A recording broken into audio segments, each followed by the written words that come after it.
Bonjour à tous et bienvenue sur la chaîne Wrestling Love. On se retrouve aujourd'hui pour une toute nouvelle vidéo. Alors, dans cette vidéo, nous allons faire la review de NXT TakeOver Stand and Deliver. C'est donc le NXT TakeOver de la semaine de WrestleMania. On va faire donc en même temps la review du jour 1 et du jour 2 de ce NXT TakeOver. Donc, c'est le premier NXT TakeOver qui s'est déroulé en 2 nuits. On a eu la première journée qui était le 7 avril et la deuxième journée qui était le 8 avril. Donc voilà, on avait notamment tous les championnats de NXT qui étaient défendus lors de ces deux shows. Et on reviendra, c'était surtout sur la nuit 2, sur la nuit 1, on avait quand même quelques championnats, on avait 3 championnats qui étaient défendus la nuit 1 et 4 qui étaient défendus lors de la nuit 2.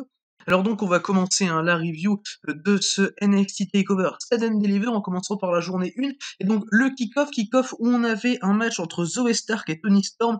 C'était un match qui était voilà, là, placé là, sans réel storyline, ça a duré environ 10 minutes, on a eu une victoire de Zoe Stark. Personnellement j'ai mis la note de 2,75 à ce match, c'est clairement un match qui est loin d'être mauvais, mais il y a eu une très mauvaise fin en fait où Storm tente son Storm Zero, se fait contrer et on passe derrière sur un roll-up pour voir la victoire de Zoe Stark. En fait, je vois pas l'intérêt parce que clairement Stark c'est une bonne underdog ou t'as Storm qui a une bonne domination, mais vraiment je comprends pas parce que ça fait pas de sens que la grosse victoire en soi de Stark, parce que c'est clairement comme ça que c'est montré, c'est clair, le match il est clairement montré pour avoir la grosse victoire de Zoe Stark et puis voilà. Et je comprends pas trop pourquoi en fait on a une fin comme ça où cette grosse victoire justement de Zoe Stark passe pour très très random, et je vois pas l'intérêt clairement. Et clairement il y a rien de bien pour moi dans cette fin de match clairement. Et donc voilà, victoire de Zoe Stark, c'est un match qui est bon pour du kick-off mais dont la fin pour moi descend considérablement la note. J'aurais pu mettre 3,25 mais je peux pas monter au-dessus donc du 2,75 lors de ce match. Donc voilà, victoire de Zoe Stark qui aura probablement prochainement une chance au championnat féminin. Voilà, vu comment c'est montré ce match, je pense que c'est pour ça. Et du coup, on va passer maintenant à la carte principale de cette journée 1 de NXT TakeOver Stand and Deliver. C'était en opener Pete Dunne contre Kushida. C'était un match qui était évidemment pas pour un titre, voilà, qui était basé sur une petite storyline comme ça où les mecs se sont éliminés en même temps pendant une bataille royale. Enfin voilà, et clairement, j'ai mis 2,5 à ce match qui m'a fait beaucoup. Alors pourquoi j'ai mis 2,5? En fait, vous prenez typiquement le genre de match que j'adore, vraiment c'est un match technique, vous mettez tout ce que j'aime pas dans ce genre de match, et vous saupoudrez un peu de nocelles. Et ça, j'aime pas du tout. En fait, le problème, c'est que vraiment, c'est vraiment, en plus, c'est de base le genre de match que j'aime, quoi. Et t'as Kushida qui se fait travailler le bras par Pete Dunne, qui vend pas son bras, il fait des coups d'avant-bras, il s'en fout, enfin voilà, il s'en fout, il tape des coups d'avant-bras, tu comprends pas pourquoi, vraiment le selling de Kuchida c'est n'importe quoi. Et Ben n'a pas un bon selling non plus, mais c'est pas aussi mauvais que le selling de Kuchida pour moi. Vraiment, c'est vraiment le selling de Kuchida, j'ai détesté ça. Et vraiment, pour moi, je suis pas fan de la construction du match, c'est vraiment, je comprends pas pourquoi en opener, au bout de 2 minutes de match, t'as Dan qui tape une explex sur l'éperon, je vois pas l'intérêt de ce spot, clairement. Et bon, ça va me déranger beaucoup dans ce match. Voilà, c'est un opener, t'as pas faire ça pour moi. Et t'as pas besoin de faire ça en fait, et pas sur un match technique comme ça. La fin est pas bonne, mais vraiment le match me déçoit beaucoup et je peux pas mettre plus que 2,5. Personnellement, c'est probablement le match que j'ai le moins aimé du show avec le main event, honnêtement. Et le match qui suit, où j'ai mis de toute façon tous les trois la même note, je vous spoil directement mes notes. Mais voilà, clairement, Pete Dunne contre Kuchida, c'était pour moi pas bon, et je suis vraiment très déçu en tout cas de ce match, parce que Pete Dunne et Kuchida, c'est deux catcheurs que j'aime bien, que j'aime vraiment bien, mais qui ont eu une très mauvaise construction de match, et du coup voilà, ça pouvait pas être bon, et pour moi ça dépasse pas donc le 2,5.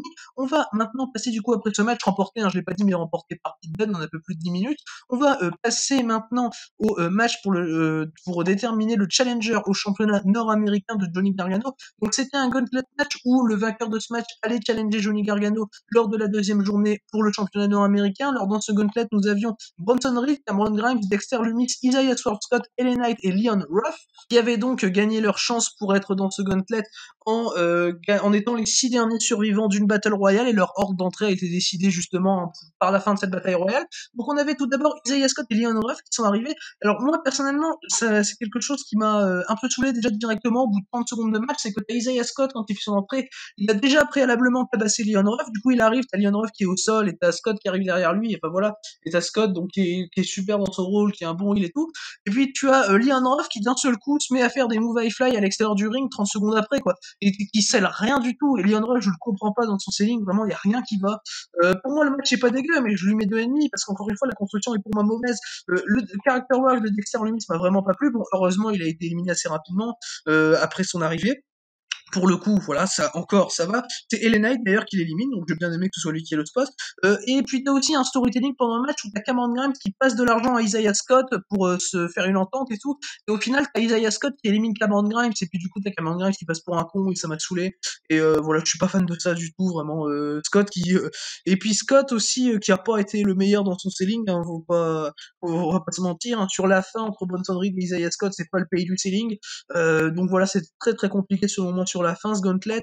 Après, il est pas construit de manière dégueulasse, mais voilà, pour moi le MVP, je pense que c'est Cameron Grimes qui a été propre tout le match. Isaiah Scott était pas dégueu, mais à cause de son manque de selling sur la fin, j'ai eu un petit problème avec ça. Enfin voilà, clairement, victoire de Bronson Reed que je trouve assez logique, donc il bat Isaiah Scott en dernier, qui avait déjà éliminé d'ailleurs LA Knight hein, lors du match. Vraiment, t'as une petite story entre Bronson Reed et LA Knight qui s'est faite dès l'arrivée de LA Knight à NXT que je trouve plutôt cool. Et voilà, en tout cas, c'était selon moi un bon match. Et du coup, Cameron Grimes, qui était le MVP du match et qui n'a aucune élimination lors de ce match, que j'ai trouvé peut-être un peu compliqué. Et donc, en deuxième nuit de TakeOver, nous retrouverons Johnny Gargano qui défendra son titre nord-américain contre Bronson Reed. Et ça, on en parlera au moment venu. On va maintenant passer, après ce gauntlet match, au match pour le championnat NXT UK. C'était Walter, qui est donc champion depuis plus de 700 jours, qui défendait son titre contre Tommaso Ciampa. Et ce Walter Ciampa, c'était un match qui m'a hypé clairement énormément hein, pour ce NXT TakeOver. Et là encore une fois, j'ai été déçu, même si c'est pour moi le deuxième meilleur match du show, j'ai pas pu mettre plus que 3,25 personnellement. Ça dure 17 minutes et on a une conservation de titre de Walter, que je trouve assez logique pour le coup. Walter qui gagne avec une chop, ce qui m'a beaucoup dérangé personnellement, surtout que, en fait, le problème c'est que t'as Ciampa qui attaque le bras de Walter, ce que j'ai trouvé plutôt intelligent, vraiment, parce qu'en fait, il sait que la grosse arme de Walter c'est ses chops. Du coup, Ciampa lui attaque le bras, Walter scelle bien et finit justement par gagner avec un chop. Du coup, ce qui nique tout le travail qu'a fait Ciampa avant, et ça, je comprends pas pour le coup la construction du match pour arriver au final à ça. Et moi, ça me dérange beaucoup personnellement par rapport au ce qu'est censé raconter le match et c'est ce qu'est censé faire Ciampa pendant le match, ce qui est pour le coup intelligent, mais qui amène le fait que la fin n'est pas du tout intelligente pour le coup. Mais à part ça, pour moi, vraiment, il y a quelques séquences dans le match que j'ai pas trop aimé. Et en fait, par exemple, la séquence où Ciampa fait ses lariats sur Walter, il fait une série de lariats, il en fait genre une dizaine sur la Walter, et Walter tombe jamais. Et au final, c'est pour amener un retour de Walter. Je comprends pas, en fait, c'est juste une perte de temps ce que fait Ciampa. Et vraiment, t'as une mauvaise utilisation pour moi du temps dans le match. Et c'est cette séquence de lariat là pour amener un petit retour de Walter, pour moi, elle sert à rien. Et pour moi, t'as vraiment une mauvaise utilisation du temps dans le match, qui est assez dommage. Et voilà, en plus, le finish, il est pas bien. T'as un gros chop de Walter à un moment qui m'a vraiment impressionné, qui fait sur la table des commentateurs, parce que Ciampa l'esquive et de la table des commentateurs qui se casse un peu, du coup, ok, j'aimerais pas me prendre un chop de Walter, mais voilà, à part ça, vraiment, pour moi, c'est très oubliable, et vraiment, c'est très dommage pour le coup de ce match. Et donc, pour moi, voilà, c'est un 3-25, malheureusement, et je peux pas aller plus loin avec un match auquel j'espérais au moins un 4. Donc c'est, voilà, et pour le coup, bon, la victoire de Walter, évidemment, logique. J'ai pas cru une seule seconde dans la victoire de Tommaso Ciampa, honnêtement, mais il y a quelques trucs qui sont bien amenés, après, ça reste, comme j'ai dit, très oubliable, malheureusement, pour une défense de Walter. Même sa défense hein, contre Rampage Brown lors du NXT UK suivant était meilleure, selon moi, c'est pour vous dire. Mais voilà, la construction du match, pour moi, il y a quelque chose qui cloche quelque part et je peux pas aller au-dessus donc du 3-25.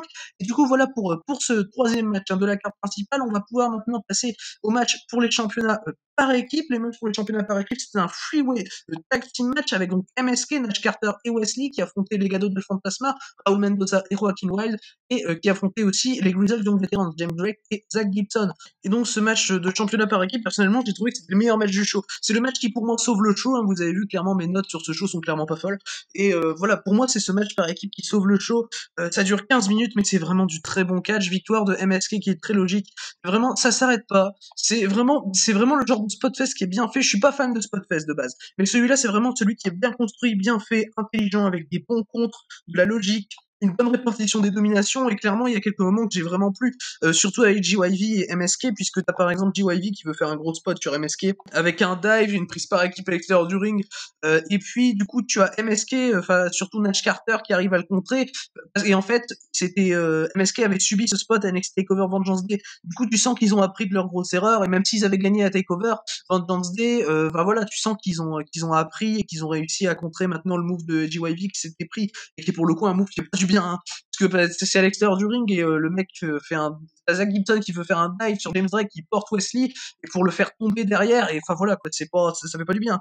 Et tu sens qu'ils ont réussi du coup à contrer le move contrairement à la fois dernière et ça j'ai trouvé ça très bien. Raúl Mendoza, je le trouve fantastique, il fait une excellente performance Raúl Mendoza. Mais vraiment qu'est-ce qu'il est bon ce mec Raúl Mendoza, je le kiffe.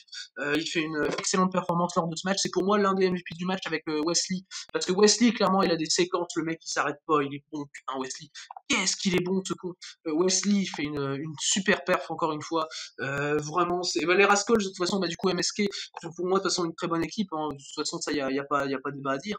Et de toute façon voilà, je trouve ça très logique qu'ils remportent donc ce match et qu'ils remportent donc les championnats par équipe étant donné qu'ils avaient gagné donc le Dusty Rhodes Tag Team Classic il y a à peu près 2 mois de cela. Donc voilà, c'était logique que la victoire leur soit destinée avec surtout les titres qui ont été rendus vacants. Et du coup voilà pour ce match qui a duré donc 15 minutes et auquel j'ai mis la note de 3,75 qui change un peu des notes que j'ai mis précédemment et des notes que je vais encore mettre pour les 2 nuits hein, de NXT TakeOver Stand and Deliver. On va maintenant passer au main event de la première journée de Stand and Deliver. Le main event de la première journée, c'était un match pour le championnat NXT Women. C'était Io Shirai qui défendait son titre contre Raquel Gonzalez.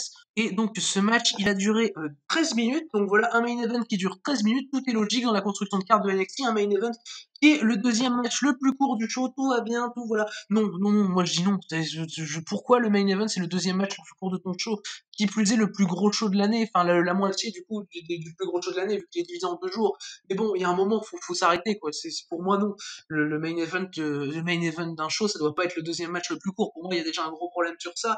Et puis le Gonzalez Shirai, pour moi, est mal construit et je lui mets 2,5. Malheureusement, c'est triste de mettre 2,5 à un match de Io Shirai, mais que voulez-vous, le match est mal construit, je peux pas aller plus haut parce que l'in-ring est pas dégueulasse encore une fois. Alors vraiment, il y a quelque chose qui m'a surtout dérangé, c'est la fin du match. En fait, bon, déjà Raquel Gonzalez gagne le titre, je vous l'ai dit, bon ça à la limite.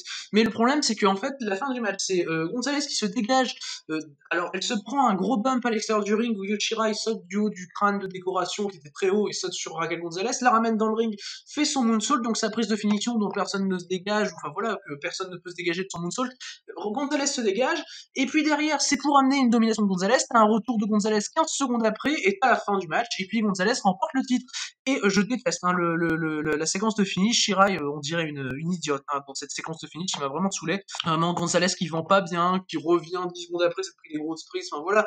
Et clairement, tu sens clairement lors de ce main event que NXT a un gros problème de construction de cartes, parce que ton main event pour moi doit pas durer 13 minutes, et puis ça relève de toute la carte pour le coup. Et voilà, c'est quand le plus long match de ton show, c'est le deuxième match. Bon, bien que ce soit un gauntlet, à la limite, mais voilà, il y a un moment, les mecs, voilà, c'est pas normal pour moi que le main event dure que 13 minutes.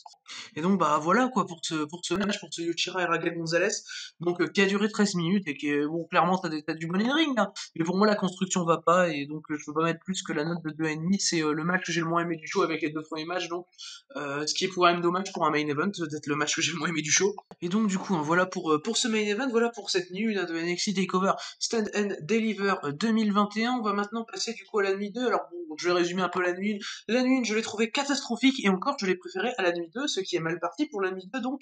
Et si un match à conseiller de la nuit 1 et même si un match à conseiller des 2 nuits en général, c'est le Freeway Tag qui était pour moi très très bien mené et vraiment bien construit. Et du coup on va passer au deuxième jour, à la deuxième nuit de NXT TakeOver Stand and Deliver. On va commencer par le pré-show. Le pré-show c'était un match qui déterminait donc les challengers au championnat NXT Tag, les champions NXT Tag qui sont MSK, donc Nash Carter et Wesley, qui ont pris les titres la veille. C'était The Match Breeze and Go contre Drake Maverick et Killian Dane, ça a duré 8 minutes 30.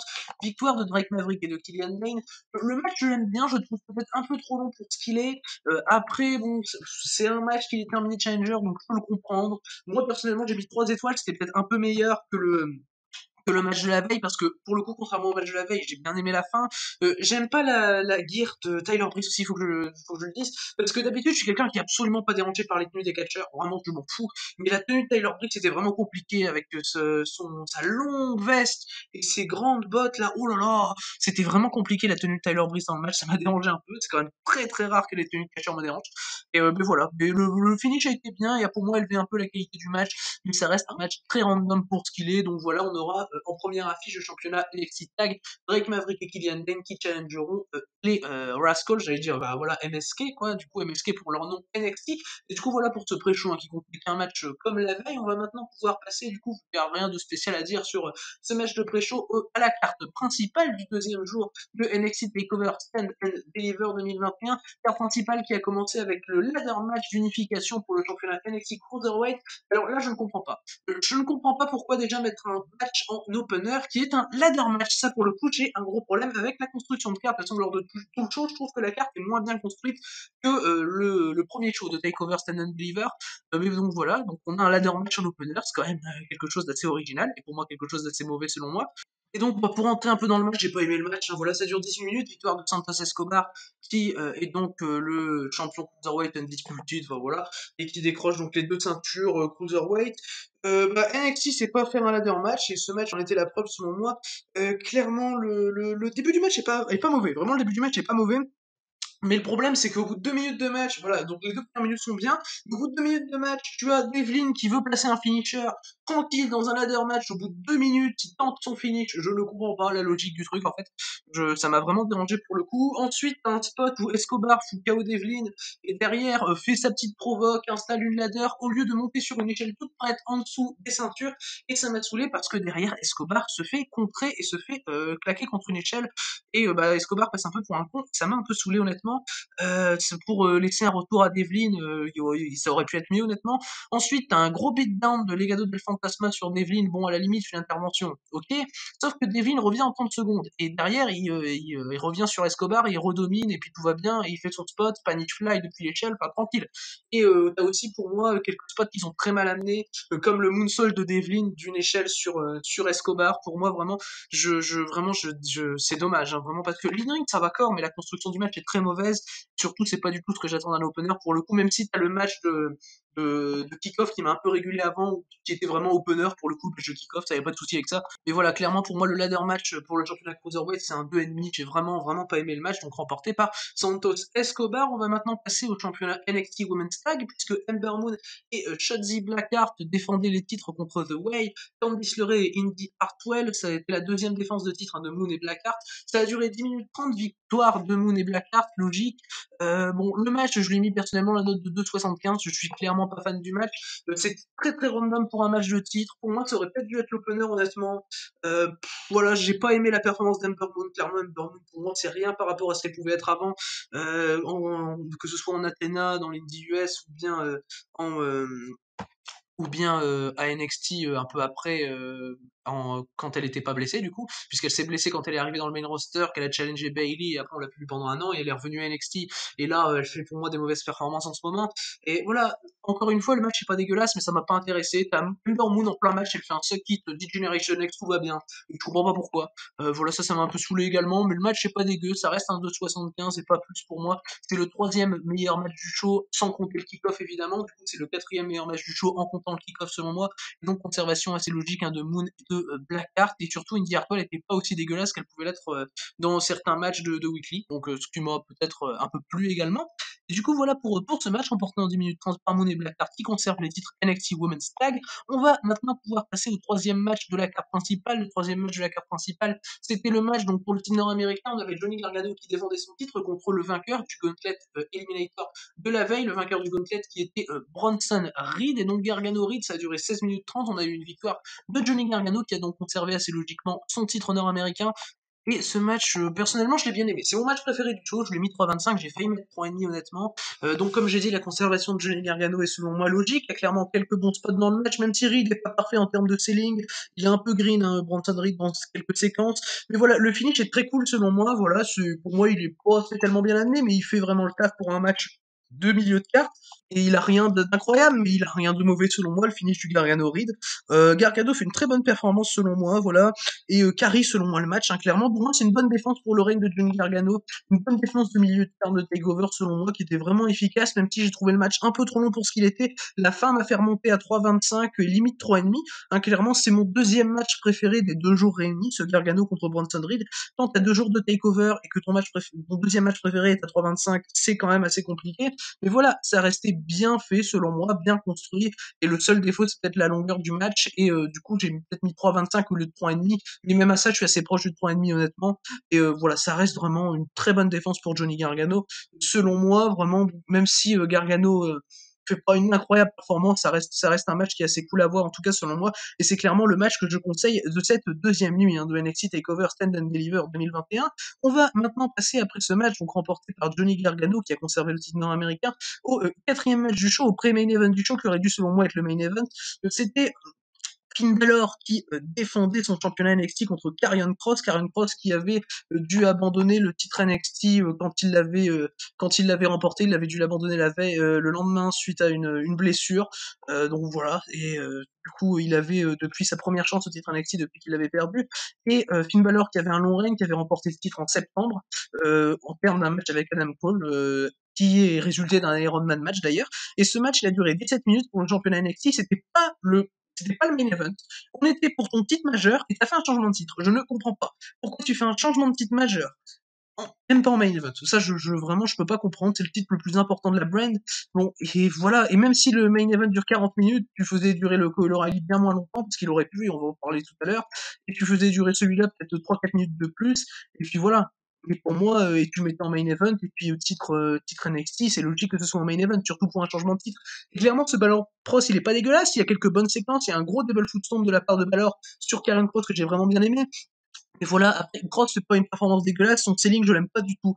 Vraiment, à un moment, t'as Balor qui fait un coup de grâce sur Karrion Kross, Cross se dégage à deux, à la limite, ça me dérange pas du tout, vraiment, qu'il se dégage un deux d'un coup de grâce. Sauf que derrière, quand il se dégage, il prend Balor en soumission pour faire un sleeper hold, en venant de se prendre un coup de grâce. Moi, je vois pas la logique. Clairement, Cross, il a un mauvais selling, il vend plus rien sur ça. Sur la fin, il vend plus rien, vraiment. Il y a quelques séquences qui m'ont vraiment dérangé, en fait, quand Balor, avec Karrion Kross en position de vulnérabilité, il cherchait pas à lui attaquer ses bras pour l'empêcher de faire ses grosses souplexes, il vraiment faisait une offense assez random, il attaquait le torse, le ventre, avec des petits coups, voilà. Et vraiment, il avait Cross en position de vulnérabilité, et il lui cherchait pas à l'affaiblir pour ses grosses prises. Et du coup, la seule fois où il attaque vraiment le bras de Karrion Kross, c'est en faisant une soumission sur une offense, sur un contre random en plein milieu de match. Ça, pour le coup, ça m'a vraiment dérangé personnellement. Donc, enfin voilà, personnellement, ouais, ça c'est quelque chose qui m'a saoulé honnêtement, dans ce match, dans ce Finn Balor Karrion Kross, qui était pas dégueu, mais je peux pas mettre plus de 75 malheureusement, parce que ça c'est loin d'être un banger, voilà. Et Karrion Kross est pas ouf, et Finn Balor fait pas non plus la performance de sa vie, donc pour moi ça monte pas au-dessus du 2,75, mais ça reste quand même, selon moi, le deuxième meilleur match du show, sans compter le kick-off. Et donc troisième meilleur match du show en comptant le kick-off. Et du coup voilà pour ce match de championnat NXT, donc qui a changé de main, qui a vu la victoire de Karrion Kross. D'ailleurs, j'aime pas du tout la fin, clairement, je trouve la fin qui est pas du tout amenée, c'est sur un espèce d'Iron Blade de Karrion Kross sur la nuque de Finn Balor, tu sais rien à voir. Tu sais pas pourquoi il le fait, tu sais pas pourquoi il gagne avec, c'est assez compliqué. T'as aussi Scarlett pendant le match qui m'a un peu saoulé parce qu'elle fait des trucs bizarres à l'extérieur du ring, là où ça me saoule. Vraiment, je comprends pas, t'as juste envie de lui dire mais la ferme là Scarlett. Et voilà, et du coup voilà pour ce Balor Cross, donc remporté par Karrion Kross, auquel j'ai mis la note de 2,75. On va pouvoir maintenant passer au main event overrated, Adam Cole contre Kyle O'Reilly. Ça a duré 40 minutes, oui 40 minutes, Adam Cole, Kyle O'Reilly dans un unsanctioned match.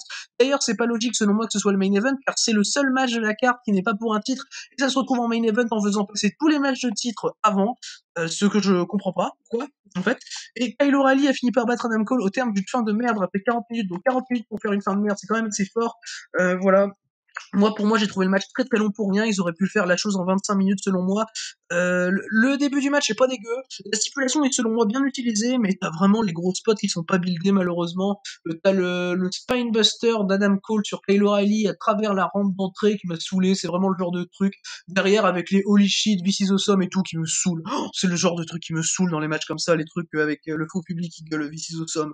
C'est vraiment chiant. Voilà, je comprends pas aussi la logique du match. Pour moi, le match est très mal construit. Je comprends pas comment on peut mettre 75 ou 5 à ce genre de match. Parce que clairement, c'est pas logique que Kyle O'Reilly, dans le match où il où il bat enfin Adam Cole, qu'il avait trahi, tout ça. Et dans le match où Kyle O'Reilly est censé battre Adam Cole pour s'émanciper de Cole, de l'inconsidérable pour ça, tout ça, je comprends pas pourquoi Kyle O'Reilly bat Adam Cole en utilisant pendant le match des moves d'Adam Cole. Pendant le match, Kyle O'Reilly fait un last shot, donc le finisher d'Adam Cole, ce que je comprends absolument pas. Derrière, il fait un low blow à Adam Cole, là où Adam Cole, c'est vraiment le mec qui fait plein de low blow en ce moment. Enfin voilà, Kyle O'Reilly utilise un peu une technique à la Cole pour voir si ça marche. Moi, ça me saoule, vraiment, ça me saoule.